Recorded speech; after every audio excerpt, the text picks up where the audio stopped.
Hello लोगोफोर, नोंथांमोननि गेजेराव आं आरो मोनसे गोदान भिडिअ लानानै फैबावबाय। लोगोफोर, बे भिडिअ क्लिपजों लोगोसे थाम्बनेल आरो टाइटेलखौ नायनानै एसेब्लाबो हमदां मोनबाय जानांगौ आं मानि सायाव भिडिअ लाबोदों।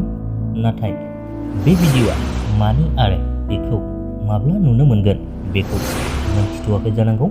बेनिखायनो बे भिडिअनि गासै डिटेल्सखौ नोंथांमोननो नैबे भिडिअनि गेजेरजोंनो खिन्थानानै होनो नागिरदों।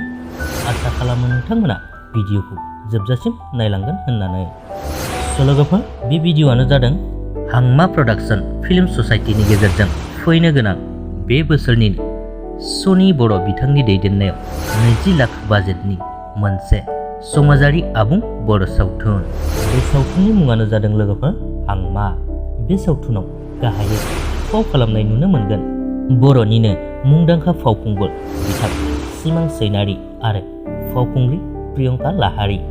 लोगोसेनो बिथांमोनजों माइदांस्रि बर', मेन्डेला आरो सोमावस्रि बसुमतारी बिथांमोनखौबो फाव खालामनाय नुनो मोनगोन। लोगोफोर, बे सावथुननि स्ट'रिखौ लिरदों बिथां सनि बर'आनो, स्क्रिप्टखौ लिरदों बिथां रबिन्द्र नार्जारी। बे सावथुननि डाइरेक्टरानो जादों लोगोफोर गणेश बर' आरो बे सावथुननि गाहाय केमेरामेनानो जादों नायस्रां गयारी। लोगोफोर, बिथांमोननि हांमा सावथुनखौ जों थाबैनो नुनो मोनगोन। दायो बिथांमोननि शुटिंआ सोलिलांगासिनो दङ।